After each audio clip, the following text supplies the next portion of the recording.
Navy SEAL base in coastal Virginia was never quiet, not even in the dead hours before dawn when the Atlantic wind carried salt through concrete corridors and the low mechanical hum of readiness never truly slept. But that gray morning felt different, heavier, like the air itself was waiting for something to break, and Chief Petty Officer Ryan Calloway felt it too, though he would never admit it, standing near the administrative building with his tactical jacket half-zipped, boots wet from the mist-soaked pavement, posture loose with the confidence of a man who had never been meaningfully corrected.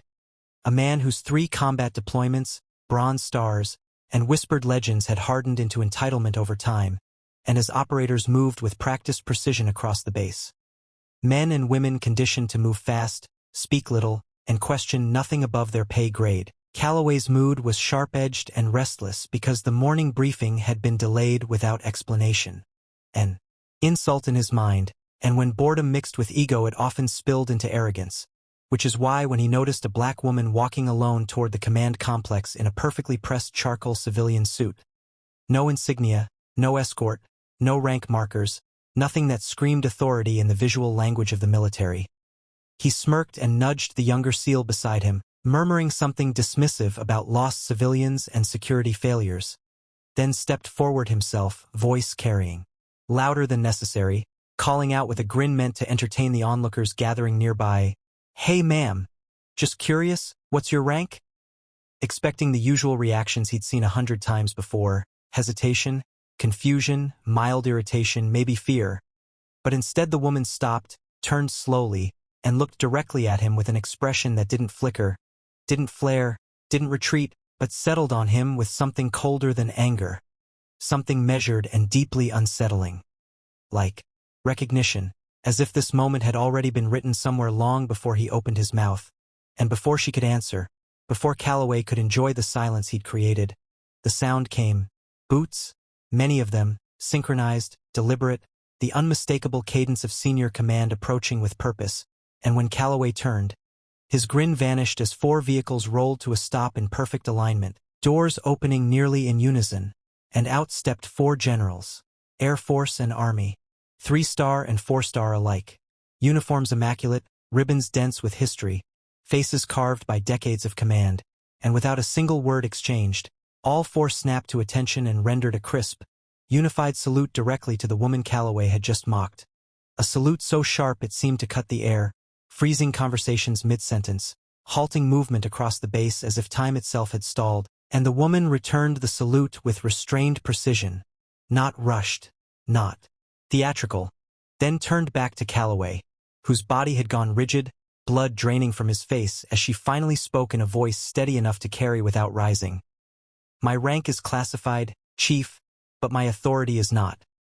And in that instant the power dynamics of the base shifted like tectonic plates beneath his boots, because she was Dr. Althea Monroe, newly appointed Director of Strategic Continuity and Joint Operations Oversight, a role born quietly in the aftermath of cascading global crises, cyber warfare failures, and fractured interagency command structures, reporting directly to the Secretary of Defense and the President, possessing unprecedented authority to override regional commands, suspend black operations, and audit Tier 1 units that had previously existed beyond meaningful scrutiny.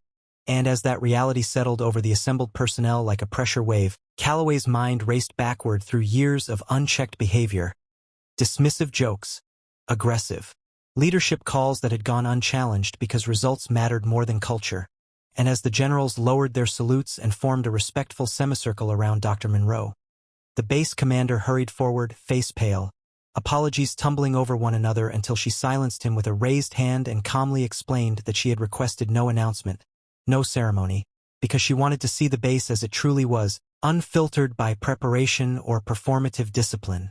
And then she addressed the gathered operators not with threats or lectures but with quiet clarity, speaking about responsibility, about power without humility corrodes judgment, about how modern warfare demanded adaptability not just in tactics but in mindset.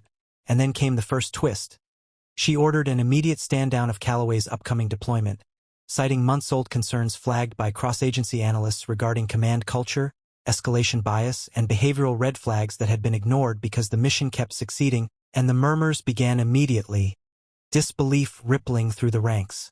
Because Calloway was untouchable, or so everyone thought, until Dr. Monroe continued, revealing that this visit wasn't isolated, that she had been tracking patterns across elite units nationwide, identifying how unchecked aggression and insular leadership were quietly degrading long-term effectiveness.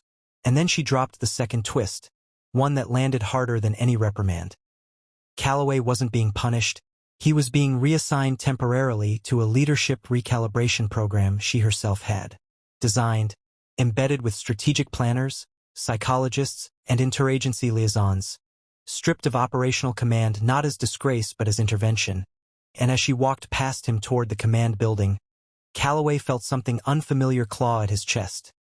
Not fear of discipline, not anger, but the unsettling realization that someone had seen through him completely. And over the following weeks, the base changed in subtle but undeniable ways as audits unfolded, quiet interviews conducted, long-ignored grievances surfaced, and operators began to realize that excellence was no longer defined solely by kill ratios and mission success but by judgment, restraint, and accountability, while Calloway, isolated from the team that had once reinforced his identity, found himself sitting across from analysts who dissected his decisions not to condemn but to understand, forcing him to confront how often his instincts had been sharpened by ego rather than necessity.